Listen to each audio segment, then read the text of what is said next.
السلام عليكم ورحمة الله وبركاته نحمده ونصلي على رسوله الكريم أعوذ بالله من الشيطان الرجيم بسم الله الرحمن الرحيم كتاب أنزلناه إليك مبارك ليدبروا آياته وليتذكر أولو الألباب صدق الله المولانا العظيم وصدق رسوله النبي الكريم ونحن على ذلك من الشاهدين والشاكرين والحمد لله رب العالمين সুপ্রিয় দর্শক মণ্ডলী মহান আল্লাহ তাআলা পবিত্র কোরআনে হাকিম নাযিল করেছেন এবং পবিত্র কোরআনে হাকিমের প্রতিটি আয়াত প্রতিটি সূরা প্রতিটি শব্দকে আল্লাহ তাআলা বরকতময় করেছেন আমাদেরকে আল্লাহ তাআলা কোরআন নাযিল করে জানিয়ে দিয়েছেন লিয়াদাব্বারু আয়াতিহি প্রতিটি আয়াতে তোমরা চিন্তা করো ফিকির করো তাহলে আমরা পরকালের খোরাকও পেয়ে যাব জীবন চলার গাইডলাইন কিন্তু পবিত্র কোরআন থেকে আমরা পেয়ে যাব আজকে এই বিষয় নিয়ে কথা বলবেন বিশিষ্ট ইসলামী চিন্তাবিদ মিডিয়া আলোচক শাইখ ডক্টর মোহাম্মদ জাবেদ আহমদ সহকারী অধ্যাপক ইসলামী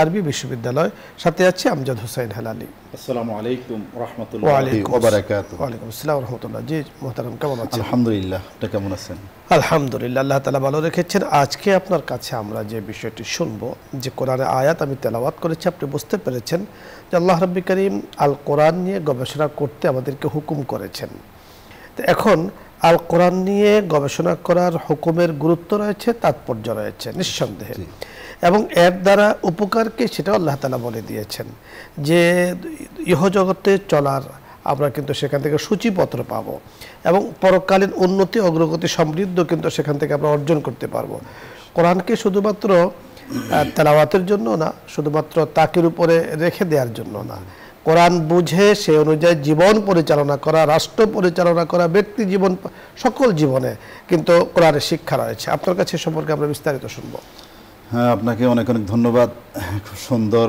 একটি বিষয় নিয়ে আজকের আলোচনা ইনশাআল্লাহ স্বল্প টাইমে যতটুকু আল্লাহ তৌফিক দেয় করব তো যতটুকু মহান আল্লাহ রাব্বুল আলামিন এই কোরআনকে অবতীর্ণ করেছেন মানুষের হেদায়েতের জন্য এবং তিনি একটি কথা বলেছেন যে মা ফাররাতনা ফিল কিতাবি মিন শাই এই কোরআনে আমি কোনো কিছুই বাদ রাখিনি প্রত্যক্ষ কিংবা পরোক্ষ সকল বিষয়ের সন্নিবেশিত রয়েছে পবিত্র আল কোরআনুল কারীমে যুগে যুগে কোরআন চর্চা কোরআন গবেষণা করে আসছে ইসলামী পণ্ডিত আলেম ওলামা এমনকি আলেম ছাড়া অমুসলিমরাও কোরআন নিয়ে গবেষণা করেছে কিয়ামত পর্যন্ত এই গবেষণা চলতেই থাকবে আল্লাহ রাব্বুল আলামিন বলেছেন যে এই কোরআন নিয়ে গবেষণা আল্লাহ রাব্বুল আলামিন গুণ কীর্তন চলতেই থাকবে পৃথিবীর যত পানি আছে পানি শেষ হয়ে যাবে গাছপালা যেগুলি আছে এগুলো কলম দিয়ে তৈরি করা হয় সেগুলি শেষ হয়ে যাবে তবু আল্লাহর গুণগান সেই কোরআনের রিসার্চ এগুলি শেষ হবে না কত বড় কথা মহান আল্লাহ বলেছেন তো এই কোরআন চলতেই থাকবে পবিত্র কোরআন কারীমে মানুষের ব্যক্তিগত জীবন থেকে আরম্ভ করে ইবাদত পারস্পরিক লেনদেন সমাজনীতি রাষ্ট্রনীতি অর্থনীতি সকল কিছুর আলোচনা পর্যালোচনা সব কিছুই কোরআনে রয়েছে যুগে যুগে মানুষ এটা নিয়ে গবেষণা করতেই আছে এর কোনো আজ পর্যন্ত এটা একটা মহাসাগর কেউ এটা শেষ করতে পারবে না চলতেই থাকবে আলেম ওলামারা এর বিশাল বিশাল খণ্ডে খণ্ডে তাফসির করেছেন এই তাফসির থাকবেই চলতেই থাকবে এমনকি আপনি দেখবেন যে অমুসলিমরাও কোরআন নিয়ে গবেষণা করেছে আপনি দেখবেন মরিস বুকাইলি নামক যে একজন ফরাসি বিজ্ঞানী চিকিৎসক তিনি কোরআনের সাথে তিনি কোরআন রিসার্চ করে অমুসলিম ব্যক্তি তিনি মুসলমান হয়ে গেলেন সুবহানাল্লাহ এইভাবে আরও যদি আমরা দেখি ইতিহাসে পর্যালোচনা করে দেখি গৌরী মিলার একজন বিজ্ঞানী গণিত শাস্ত্রবিদ তিনিও কোরআন নিয়ে গবেষণা করতে করতে তিনিও মুসলমান হয়ে গেলেন সুবহানাল্লাহ আরব বিজ্ঞানী তিনিও ফরাসি বিজ্ঞানী সামুদ্রিক যে জলজ প্রাণী আছে সেটা নিয়ে উনি গবেষণা করেছেন। তিনি দেখেছেন যে মহান আল্লাহ রাব্বুল আলামিন কোরআনে বলেছেন মারাজাল বাহার, এই যে কোরআনের যে বলছে যে দুইটা নদীর মধ্যে যে পানির যে স্রোত আছে আল্লাহর কুদরতিভাবে দুইটা সাগরের পানি মিশে না। এই যে মিশে না, উনি এই যে জিনিসটা দেখলেন, উনি এটা দেখে উনি আশ্চর্যিত হয়ে গেলেন, উনি মুসলমান হয়ে গেলেন। এভাবে আমেরিকার একজন বিজ্ঞানী তিনি কোরআনের ভুল ধরবেন, কোরআন নিয়ে ব্যাপক গবেষণা করছেন। কোরআনে এত অলৌকিক একটা জিনিস মহান আল্লাহ রাব্বুল আলামিন তাকে তার মধ্যে রেখেছেন যে ভুল তো দূরের কথা, সেখানে যারাই এখানে ডুব দিয়েছে তারা সবাই মুসলমান হয়ে ফিরে এসেছে। তো যুগে যুগে এই জিনিসগুলি চলতেই থাকবে। কোরআনের অলৌকিকত্ব কিয়ামত পর্যন্ত এটা শেষ হবে না। তো আসুন, এই যে আরও কিছু জিনিস আল্লাহ রাব্বুল আলামিন আমাদের বলেছেন যে কোরআনের সব কিছু নিয়ে কিন্তু গবেষণা করে চলে না। কোরআনের দুটো দিকে আমরা অবলোকন করে দেখতে পাই। একটিকে বলা হয় মুতাশাবিহ, আর হলো মুহকাম। মুহকাম যেটা একদম খোলামেলা, স্পষ্ট কোনো ব্যাখ্যার প্রয়োজন হয় না।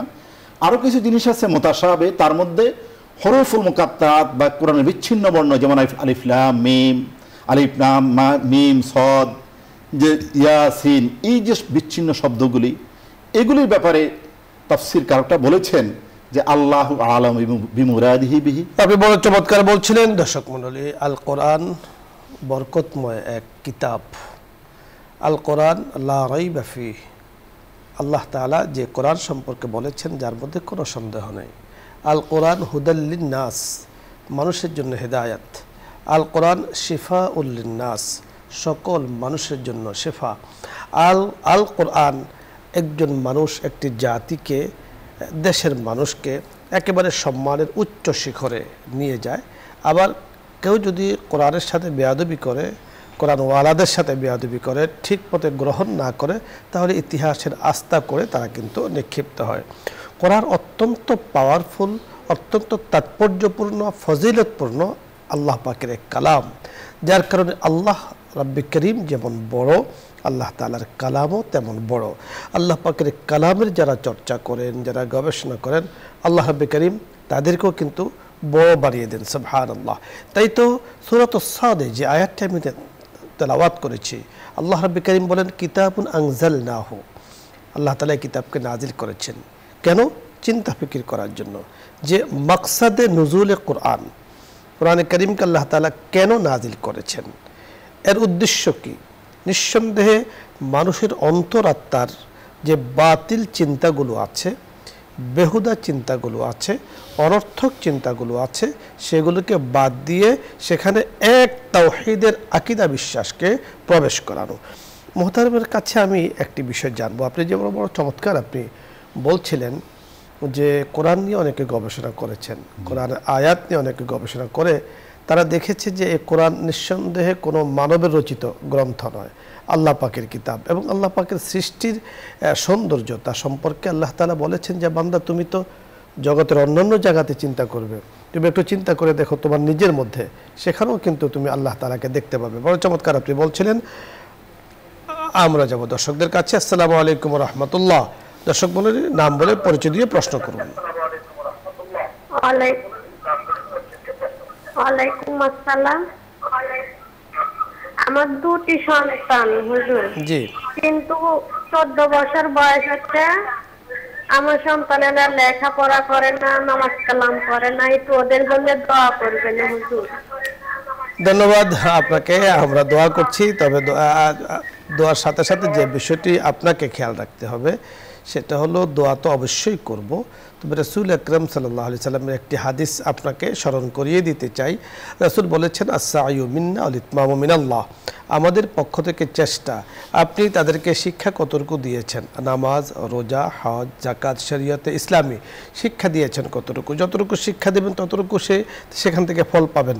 আমি যদি শিক্ষাই না দিই, শুধু দোয়ার উপরেই আমি ভরসা থাকি যে আমি দোয়া করলে হয়ে যাবে, দোয়া তো অবশ্যই কিন্তু আমাদের চেষ্টা করতে হবে, চেষ্টার মধ্যে কিন্তু ত্রুটি করা যাবে না। তাওয়াক্কুল কাকে বলা হয়? তাওয়াক্কুল বলা হয় চেষ্টার পরে আল্লাহ তাআলার উপরে ভরসা করা, রাস্তায় নেমে আল্লাহ পাকের উপরে ছেড়ে দেয়া। আমি আকাশে উঠছি বিমানে, আল্লাহ আপনি আমাকে হেফাজত করবেন। এখন আমি আকাশে উঠলামই না, আমি নিচে বসে থাকলাম, চিন্তা করছি আল্লাহ তাআলা আমাকে আকাশে উঠাবেন। চেষ্টা করতে হবে। ধন্যবাদ। আপনি বলতে থাকুন, চেষ্টা করতে থাকুন, দোয়া করতে থাকুন। পরের দর্শক, আসসালামু আলাইকুম ওয়া রাহমাতুল্লাহ।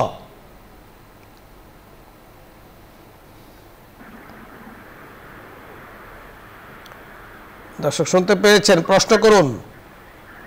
আসসালামু আলাইকুম। ওয়া আলাইকুম আসসালাম ওয়া রাহমাতুল্লাহ। হুজুর, আমার একটা প্রশ্ন। বলুন। আমার পাশে একটা হিন্দু পাড়াতে আছে, ও সব সময় আমাদের বাসা থেকে পানি নিয়ে খায়। এ ব্যাপারে কি একটু জানতে চাই। বুঝতে পেরেছি প্রশ্নটি। প্রত্যেকে পানি ওনাদের বাড়ি থেকে। ধন্যবাদ। জি, আমরা বুঝতে পেরেছি কিছুটা। পানি নিয়ে খায় ওনাদের বাড়ি থেকে, তার প্রতিবেশী। হ্যাঁ, পানি তো আল্লাহর অনেক বিশেষ নিয়ামত। এভাবে আসলে হাদিসে রয়েছে যে পাড়া প্রতিবেশী যদি কোনো প্রয়োজন পড়ে সেটা পরিপূর্ণ করা, তাহলে এই প্রতিবেশী আপনাকে এমনভাবে দোয়া করবে, আপনার ওই দোয়ায় আপনাকে অনেক দূরে এগিয়ে নিয়ে যাবে। জি, আমরা বুঝতে পেরেছি। দেখুন, প্রতিবেশী মুসলিম হোক নন মুসলিম হোক, যে জাতির হোক, বাট সে তো আল্লাহ তাআলার মাখলুক, মানুষ। আপনার আচার ব্যবহার, আপনার সুন্দর আদান প্রদান দেখে সে আপনার সুন্দর ইসলামের মধ্যে আসতে পারে। এজন্য পানি, যাকে আমরা জানি যে অপর নাম জীবন, এটার জন্য নিষেধ করা উচিত নয়। পানি আল্লাহ পাকের নেয়ামা, আল্লাহ তাআলা আমাদেরকে দিয়েছেন, সকলকে দিয়েছেন। এজন্য যথাসাধ্য চেষ্টা করা মানুষের পানি দিয়ে অন্তত উপকার করা। পরের দর্শক, আসসালামু আলাইকুম। ওয়া আলাইকুম আসসালাম ওয়া রাহমাতুল্লাহ। আসসালামু আলাইকুম ওয়া রাহমাতুল্লাহ। ওয়া আলাইকুম আসসালাম ওয়া রাহমাতুল্লাহ। হুজুর ভালো আছেন? আলহামদুলিল্লাহ, আল্লাহ তাআলা ভালো রেখেছেন। আপনি প্রশ্ন বলুন। জি, আমার একটা প্রশ্ন। বলুন। প্রশ্ন হলো, আমি ব্যাংকে জব করি। জি, ব্যাংকে তো সুদের কারখানা। তো আমি কাজ করি, বেতন পাই, আমার এটা কি হালাল হবে না হারাম হবে? এক জি, নাম্বার। জি, 2 নাম্বার হলো, হুজুর জি, বলুন। আমি নামাজ পড়তে গেছি, প্রথম রাকাতেই ইমাম সামি আল্লাহু লিমান হামিদা, আমি নাই মানে শুরু করবো, সেই সময় শুরু হয়েছে। আমার এই রাকাতটা পড়তে হবে কিনা? জি, ধন্যবাদ। আমরা বুঝতে পেরেছি। দুটো প্রশ্ন খুবই গুরুত্বপূর্ণ। আসসালামু আলাইকুম। ওয়া আলাইকুম আসসালাম। আপনি শুনতে থাকুন, আমরা কথা বলছি। জি, উনি প্রথম যে প্রশ্ন করেছেন যে আসলে সুদী ব্যাংকে জব করেন, এটা আরও প্রশ্ন এরকম আমরা পেয়েছি। আসলে হাদিস শরীফে আছে সুদ গ্রহীতা, দাতা, সুদের লেখক, সাক্ষ্যদাতা সবাই মানে এই সমান পাপের ভাগী হবে, এটা হাদিসে বলা আছে। তো উনি যেহেতু চাকরি করেন, যদি উনি কোনো ইচ্ছে কোনো বেটার জব পান, তাহলে এই চাকরি ছেড়ে দেওয়া হলো উত্তম। আপনি যথার্থ বলেছেন। যেহেতু হাদিসের মধ্যে কঠিনভাবে ধমক দেয়া হয়েছে, আপনি বলেছেন একটি কথা যে আপনি কাজ করেন, পয়সা নেন। তো কাজটা কি করেন সেটা তো আপনি বাছাই করে নিতে হবে যে এই কাজটা শরীয়ত ইসলাম অনুমোদিত কিনা। অনুমোদিত যদি না হয় তাহলে তো সেখান থেকে আপনাকে দূরে থাকতে হবে। শরীয়ত সুদকে, ঘুষকে ইত্যাদিকে হারাম করেছেন, সেই কাজে আপনি সহযোগিতা করছেন, সেই কাজ আপনি করছেন। তো যেটা হারাম কাজ করলে তো অবশ্যই সেখানে গর্হিত কাজ হবে। আপনি বলেছেন যে আমি তো কাজ করি, আপনি বেটার কাজ তালাশ করুন, হালাল কাজ তালাশ করুন, যেখানে নিঃসন্দেহে শরীয়তের অনুমতি থাকবে, সেই কাজগুলো আপনি করতে থাকুন। আরেকটি প্রশ্ন করেছেন যে নামাজের প্রথম রাকাতে ইমাম সাহেবকে উনি সম্ভবত রুকুতে গিয়েছেন আর ইমাম সাহেব দাঁড়িয়ে গিয়েছেন, তো এই রাকাতটি তো উনি পান। এটা হলো যদি উনি কমপক্ষে একবার এই যে রুকুর মধ্যে আমরা যে তাসবিহ পড়ি, একবার যদি উনি পান তারপরেও সেটা জায়েজ হয়ে যাবে ওনার জন্য। যদি একবারও না পান তাহলে এই রাকাত উনি আবারও, অর্থাৎ না জায়েজের কিছু নেই। অর্থাৎ আপনি যদি একবার পরিমাণ পড়তে পারেন সুবহানা রাব্বিয়াল আযীম, তাহলে আপনি রাকাত পেয়েছেন। আর যদি আপনি এটা না পান, আপনিও গিয়েছেন, ইমাম সাহেব উঠে গিয়েছে, অর্থাৎ তার মানে আপনি ইমামকে রুকুর মধ্যে পাননি। ইমাম সাহেব সামি আল্লাহু লিমান হামিদা বলে দাঁড়িয়ে গিয়েছেন, তার মানে এই রাকাত আপনার গণ্য হবে না, আপনি এই রাকাতটাকে পরবর্তীতে আদায় করে নেবেন। পরের দর্শক, আসসালামু আলাইকুম ওয়া রাহমাতুল্লাহ। আসসালামু আলাইকুম। ওয়া আলাইকুম আসসালাম। হুজুর, একটা প্রশ্ন ছিল। বলুন।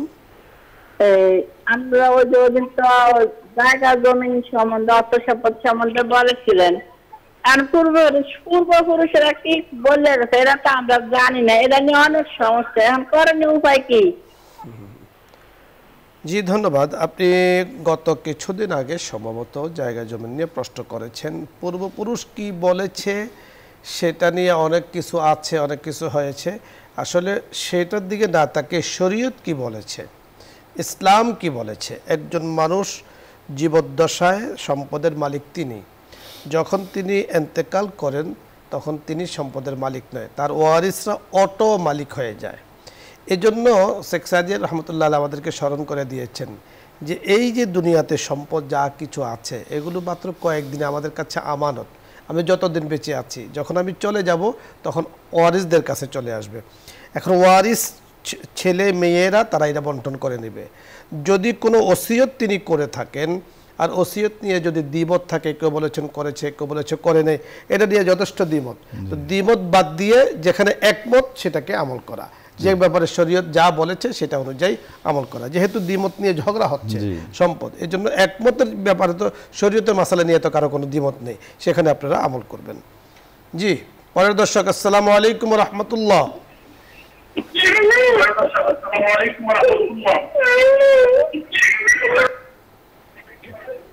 জি দর্শক, প্রশ্ন করুন।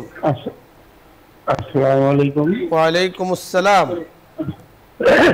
আপনাদের এটা দেখতেছি আমি। জি, আমার কথা হইলো যে ইচ্ছাকৃত ভাবে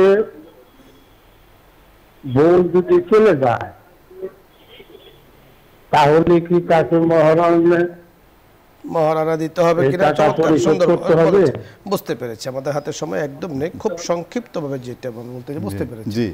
ইচ্ছাকৃতভাবে যদি স্ত্রী চলে যায় তার মহারানা দিতে হবে না? ইচ্ছাকৃতভাবে যাক আর আপনি যান, মহারানা তো দিতেই হবে, তারটা তাকে দিতে হবে। এখানে একটি মাসআলা আছে, খোলা পদ্ধতি, লম্বা চড়া আলোচনা আছে।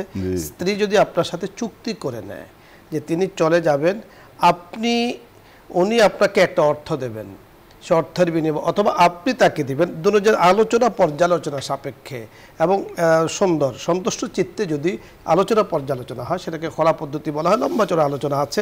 তো সেক্ষেত্রে মহারানা মনে রাখতে হবে স্ত্রীর হক, এটা তাকে দিতেই হবে, কোনোভাবেই এই হক মহারানা কিন্তু মাফ নয়। হ্যাঁ, ইচ্ছাকৃতভাবে যদি স্ত্রী তার হক বুঝে পাওয়ার পরে আপনাকে গিফট করে হাদিয়া দিয়ে দেয়, সেটা হলো ভিন্ন মাসালা। শেখ ধন্যবাদ আপনাকে। দর্শক মণ্ডলী, আপনাদের সকলকে ধন্যবাদ জানাচ্ছি আজকের এই সুন্দর আয়োজনে আপনারা অংশগ্রহণ করেছেন। আল্লাহ রাব্বি কারীম আমাদেরকে কোরআন নিয়ে বেঁচে থাকার তৌফিক দান করেন। কারণ দেখুন, কোরআন আলা আল্লিয়িন থেকে আল্লাহ তাআলা নাজিল করেছেন, এবং যার মাধ্যমে এসেছে, যার কাছে এসেছে, যাদের কাছে এসেছে তাদের সকলকে আল্লাহ তাআলা শ্রেষ্ঠ বানিয়ে দিয়েছেন। আল্লাহ পাক আমাদেরকে কোরআন অনুযায়ী জীবন পরিচালনা করেন, আমাদেরকে শ্রেষ্ঠ জাতি হিসাবে কবুল করেন, এই কামনা করে আজকের মতো বিদায় নিচ্ছি। আসসালামু আলাইকুম ওয়া রাহমাতুল্লাহি ওয়া বারাকাতুহু। দোয়া হবে দরুদ ইস্তিগফার পড়ি। আল্লাহুম্মা সাল্লি আলা সাইয়্যিদিনা ওয়া নাবিয়্যিনা ওয়া শাফিঈনা ওয়া হাবিবিনা মাওলানা মুহাম্মদ। আস্তাগফিরুল্লাহ। আলহামদুলিল্লাহি রাব্বিল আলামিন, ওয়াসসালাতু ওয়াসসালামু على سيد الأنبياء والمرسلين وخاتم النبيين وعلى آله وأصحابه أجمعين। يا الله يا كريم, মাওলায়ে করিম, কোরআন নিয়ে গবেষণা করার গুরুত্ব তাৎপর্য নিয়ে আজকের এই আয়োজনে আমরা কথা বলেছি। মাওলায়ে করিম, এই আয়োজনকে আপনি কবুল ও মঞ্জুর করে নেন, আয়োজক বৃন্দদেরকে কবুল ও মঞ্জুর করে নেন, যারা অংশগ্রহণ করেছেন তাদেরকে কবুল ও মঞ্জুর করে নেন, যারা এই অনুষ্ঠান নিয়ে চিন্তা ফিকির করেন, ভালো কিছু দেওয়ার মাওলায়ে করিম ফিকির করেন, তাদেরকে আপনি কবুল ও মঞ্জুর করে নেন। ইয়া আল্লাহ, যুগ যুগ ধরে এই ধরনের প্রোগ্রাম যেন মাওলায়ে করিম কর্তৃপক্ষ চালু রাখতে পারে সেই তৌফিক দান করেন।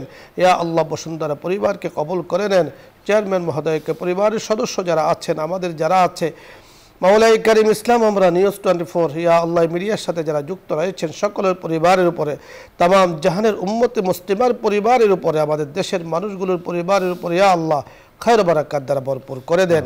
ইয়া আল্লাহ, দেশের জন্য যা কিছু কল্যাণ তার ফয়সালা করে দেন, যা কিছু অকল্যাণ তার থেকে আপনি হেফাজত করেন। ইয়া আল্লাহ, বহু মানুষ রোগে আক্রান্ত হয়ে আছেন, মাওলাই করিম হাসপাতালে ছটফট করছেন। ওগো করিম, ওগো রহিম, চোখের পানিগুলো ছেড়ে দিচ্ছেন। আপনি তো রহমান, আপনি রহিম। মানুষের চোখের পানিকে ইয়া আল্লাহ ফেলে দোয়া করলে আপনি কবুল করেন। মেহরবানি করে চোখের পানির উসিলায় অসুস্থ মানুষগুলোকে শেফায়ে কামেলা, আজেলা, দায়মা, কুল্লিয়া দান করেন। ইয়া আল্লাহ, আখিরি কালিমা আমাদের জবানে যেন কালিমে তাওহীদ হয়, সেই ফয়সালা আমাদের জন্য করে দেন। ইয়া আল্লাহ, ব্যবসা বাণিজ্যে কাজ কারবারে হায়াতে আপনি বরকত দান করেন, কোরআনী জিন্দেগি আমাদেরকে দান করেন। আপনার হাবিব রসুলে আমাদের দোয়াকে কবুল ও মঞ্জুর করে নেন। আমিন বিহুরমতি সাইয়্যিদিল মুরসালিন।